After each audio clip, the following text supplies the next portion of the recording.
Maka Iran, bagiku secara pribadi sekarang, kita bisa lihat faktanya. Ini kita nggak bicara konspirasi, kita lihat fakta. Fakta ketika Iran nyerang Israel, yang pertama kali ngerespon adalah, bukan pertama, yang pertama-tama kali ngerespon adalah Putin, Rusia. Yang respon lagi siapa? Yang nggak mengejutkan sih, Cina.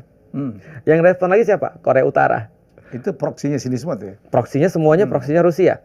Nah, berarti kita bisa lihat, oh, faktanya adalah negeri-negeri ini menunjukkan sebuah loyalitas kepada Iran. Tapi jangan sampai kita tuh juga sebagai orang muslim nggak ngerti bahwasanya ada pertimbangan-pertimbangan yang lain daripada pertimbangan akidah. Karena kalau kita lihat sebagai pertimbangan akidah, orang lain belum tentu. Nah, kalau kita nggak ngerti cara pandang orang lain dan motif orang lain, kita pasti akan dibodohin. Atau kita dijadikan sebagai cuma orang yang menari di tengah genderang orang lain. Nah, itu. Nah, makanya kita harus ngerti juga bahwa tidak serta-merta sentimen itu adalah sentimen agama seperti yang kita duga.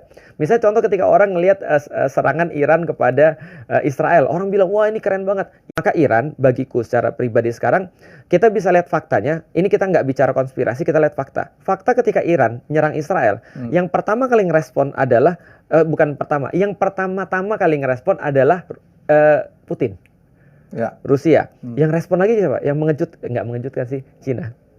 Yang respon lagi siapa? Korea Utara. Itu proksinya sini semua tuh ya? Proksinya semuanya proksinya Rusia. Nah, berarti kita bisa lihat, oh, faktanya adalah negeri-negeri ini menunjukkan sebuah loyalitas kepada Iran. Tapi jangan sampai kita tuh juga sebagai orang muslim nggak ngerti bahwasanya ada pertimbangan-pertimbangan yang lain daripada pertimbangan akidah. Karena kalau kita lihat sebagai pertimbangan akidah, orang lain belum tentu. Nah, kalau kita nggak ngerti cara pandang orang lain dan motif orang lain, kita pasti akan dibodohin. Atau kita dijadikan sebagai cuma orang yang menari di tengah genderang orang lain. Nah, itu. Nah, makanya kita harus ngerti juga bahwa tidak serta-merta sentimen itu adalah sentimen agama seperti yang kita duga.